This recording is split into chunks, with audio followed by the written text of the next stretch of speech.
Record స్థాయి ఉష్ణోగ్రతలతో America విలవిల్లాడుతోంది. దేశంలోని దాదాపు 2/3 భూభాగాన్ని భారీ హీట్ డోమ్ కమ్మేస్తోంది. దీని ప్రభావంతో రాబోయే వారం నుంచి 10 రోజుల పాటు అమెరికాలో అత్యంత ప్రమాదకరమైన పరిస్థితులుంటాయని, సాధారణం కంటే అధిక ఉష్ణోగ్రతలు నమోదవుతాయని వాతావరణ శాస్త్రవేత్తలు హెచ్చరిస్తున్నారు. జూలై నెల అమెరికా ప్రజలకు చుక్కలు చూపిస్తోంది.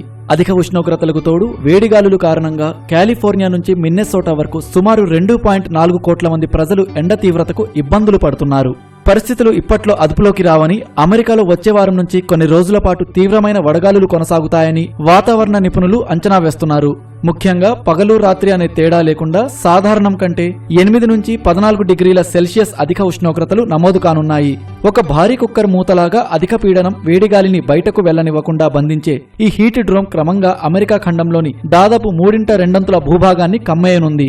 రాబోయే 10 రోజుల్లో ఇది ఒక ప్రాంతం నుంచి మరో ప్రాంతానికి విస్తరించనుందని కాలిఫోర్నియా వాతావరణ శాస్త్రవేత్త డేనియల్ స్వైన్ వెల్లడించారు. దీని ప్రభావంతో Nevada, Utah, Colorado, Wyoming, Idaho, Montana, North Dakota, South Dakota రాష్ట్రాల్లో రికార్డు స్థాయిలో ఉష్ణోగ్రతలు నమోదు కానున్నట్లు వెల్లడించారు.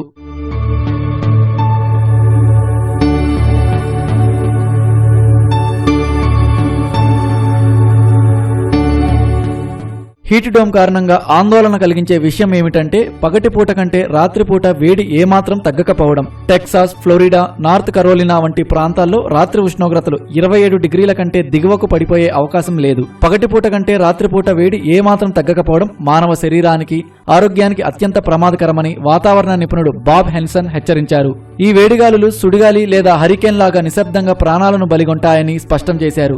మరోవైపు ఆగ్నేయ అమెరికాలో పగటిపూట వర్షాలు పడే అవకాశం ఉండడంతో అక్కడ పగలు చల్లగా ఉన్నప్పటికీ పెరిగిన తేమ కారణంగా రాత్రిల్లో రికార్డు స్థాయి వేడి ఉంటుందని అంచనా వేస్తున్నారు.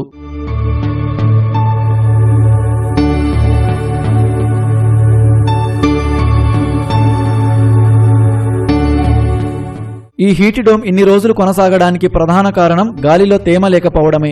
తీవ్ర పొడి వాతావరణం కారణంగా గాలి మరింత వేడెక్కి కార్చిచ్చుల ప్రమాదాన్ని కూడా పెంచుతోంది.